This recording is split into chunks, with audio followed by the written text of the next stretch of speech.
Apa sih permasalahan hukum itu?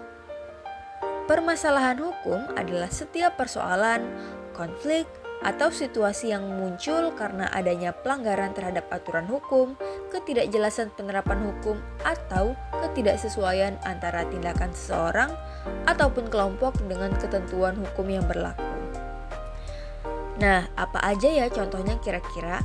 Yang pertama, korupsi dan penyalahgunaan wewenang. Yang kedua, penolakan pemeriksaan oleh pejabat atau menghalangi proses hukum. Yang ketiga, pelanggaran kontrak atau hak. Keempat, tindakan kekerasan, intimidasi, dan penipuan. Yang kelima, sengketa tanah atau kepemilikan, dan masih banyak lagi contohnya. Nah, kalau perilaku koruptif itu apa ya kira-kira? Jadi, perilaku koruptif adalah segala tindakan yang melibatkan penyalahgunaan kekuasaan, jabatan, atau kepercayaan untuk mendapatkan keuntungan pribadi, kelompok, atau pihak tertentu, baik berupa uang, fasilitas, maupun kepentingan lainnya. Lalu selanjutnya ciri-ciri dan contoh perilaku koruptif. Yang pertama, ciri-cirinya adalah menyalahgunakan wewenang atau jabatan. Yang kedua, merugikan negara, lembaga, atau masyarakat. Yang ketiga, bersifat tidak transparan dan menutup-nutupi tindakan. Yang keempat, bertentangan dengan hukum, etika, dan integritas. Contohnya, yang pertama, menerima suap atau gratifikasi. Yang kedua, markup anggaran atau manipulasi laporan. Yang ketiga, menghalangi pemeriksaan internal, obstruction of justice. Yang keempat, intimidasi terhadap auditor atau pengawas. Yang kelima, nepotisme atau mengutamakan keluarga atau kerabat. Dan yang terakhir, penggunaan fasilitas negara untuk kepentingan pribadi. Lalu, bagaimana seharusnya pejabat bersikap? Yang pertama, bekerja secara kooperatif saat ada proses pemeriksaan internal. Kedua, menjunjung integritas dan profesionalisme. Ketiga, memberikan akses data dan informasi secara terbuka. Dan yang terakhir, menjaga etika kerja dan tidak menyalahgunakan jabatan. Adapun dampak terhadap kepercayaan publik yaitu mengurangi kepercayaan masyarakat terhadap pemerintah, membentuk citra bahwa pejabat tidak transparan dan cenderung menutupi kesalahan, memperburuk reputasi lembaga pemerintahan, dan memicu ketidakpuasan publik. Hal ini sangat serius karena menurunkan kepercayaan publik, menciptakan citra buruk terhadap pemerintah, serta menghambat pembangunan dan reformasi birokrasi. Dengan studi kasus oknum pejabat yang menolak pemeriksaan internal dan mengintimidasi. Dengan 3 pertanyaan, apakah tindakan tersebut masuk dalam perilaku koruptif? Kedua, bagaimana dampaknya? Bagaimana cara menyikapinya? Ketiga, apa yang harus kita serta pemerintah lakukan?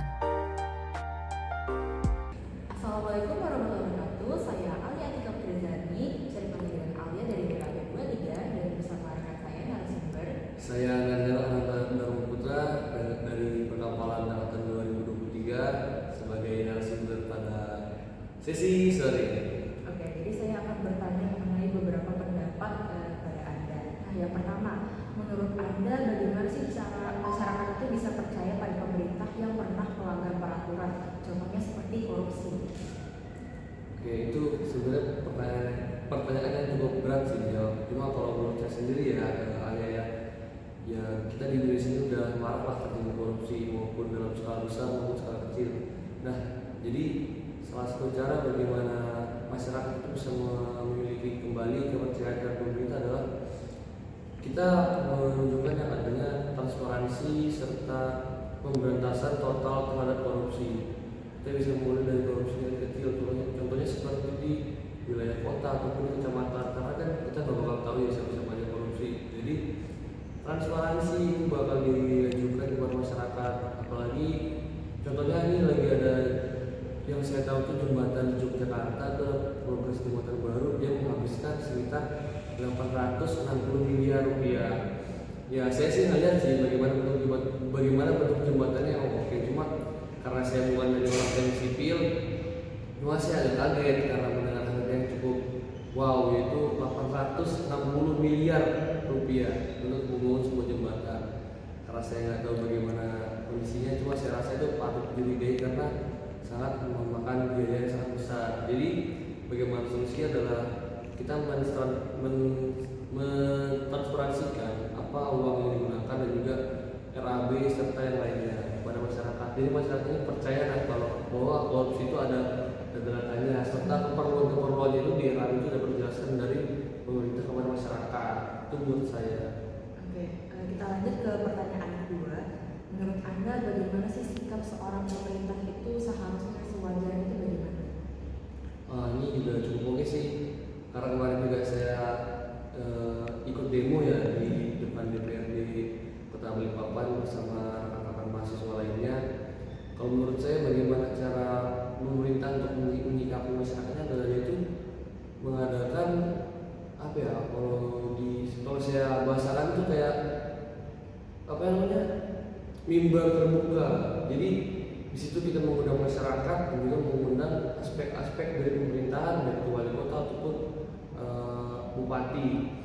Jadi selama sesi itu masyarakat itu bisa menyampaikan keluh kesah dan juga keresahan mereka selama ini apa aja, entah itu macet, entah itu banjir, entah itu listrik ataupun beberapa kenaikan sumber daya pokok yang agak berat. Nah, dengan cara seperti itu pemerintah bisa mengetahui secara langsung, dan juga di situ ada contohnya kayak bupati tadi yang mereka pasti berperan penting dong di dalam pemerintahan ini. Contohnya kayak di lingkup kota.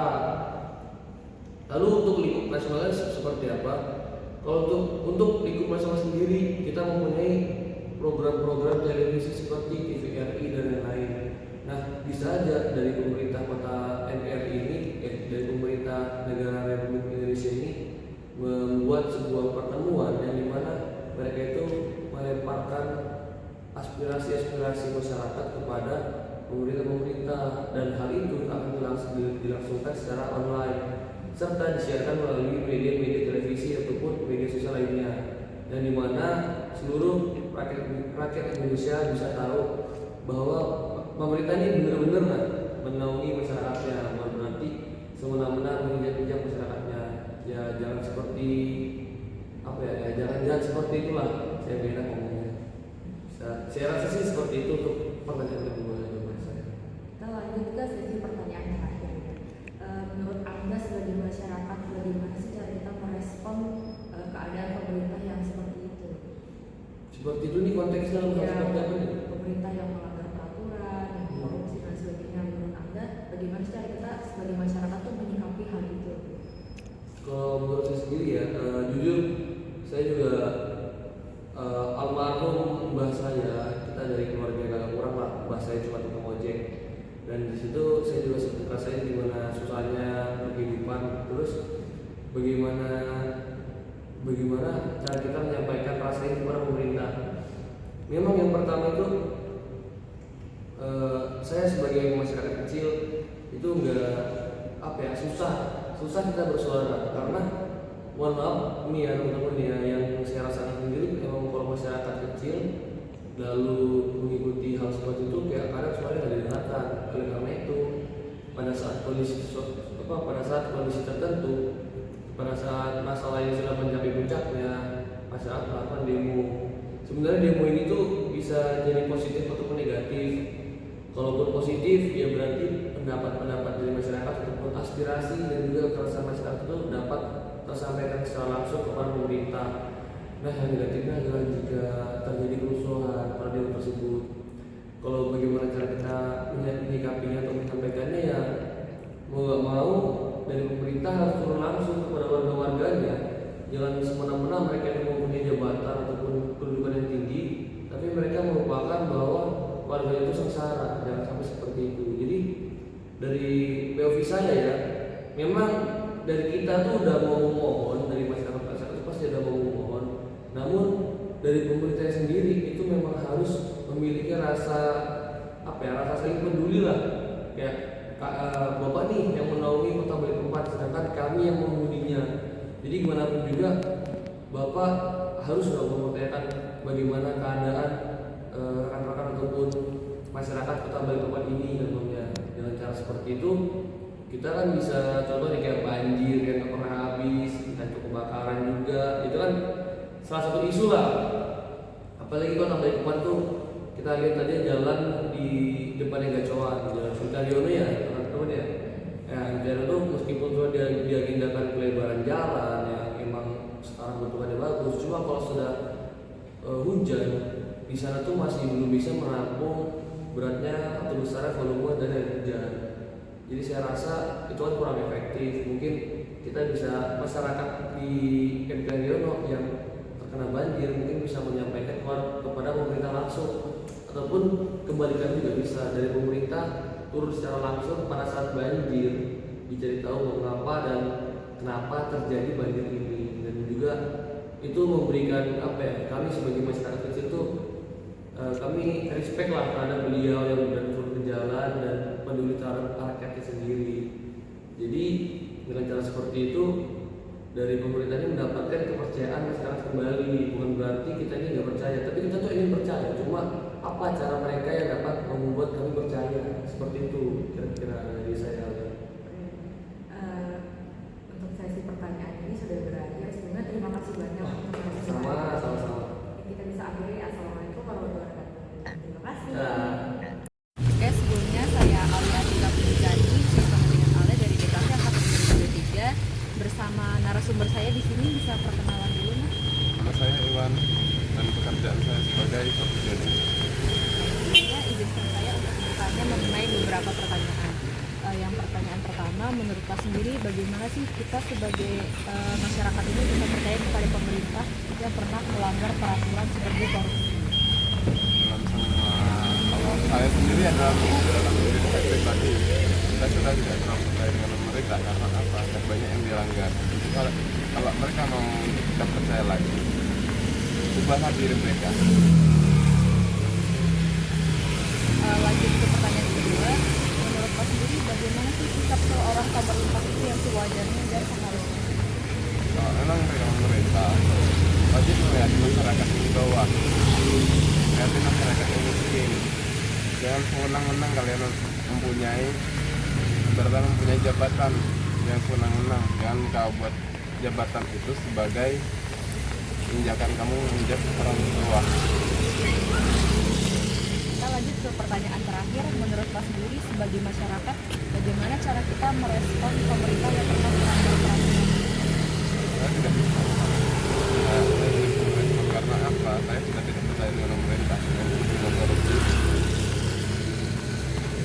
Terima kasih banyak, Mas. Jadi, kesimpulannya, permasalahan hukum dan perilaku koruptif seperti oknum pejabat yang menolak pemeriksaan internal dan mengintimidasi pihak pengawas merupakan bentuk penyalahgunaan wewenang yang merusak integritas pemerintahan. Tindakan tersebut tidak hanya melanggar aturan dan etika jabatan, tetapi juga menghambat proses pengawasan, merugikan lembaga, dan melemahkan upaya pemberantasan korupsi. Dampaknya sangat serius karena menurunkan kepercayaan publik, menciptakan citra buruk terhadap pemerintah, serta menghambat pembangunan dan reformasi birokrasi. Oleh karena itu, diperlukan sikap tegas, transparansi, serta komitmen dari pemerintah dan masyarakat untuk memperkuat sistem pengawasan dan membangun budaya anti korupsi demi terciptanya pemerintahan yang bersih, jujur, dan akuntabel.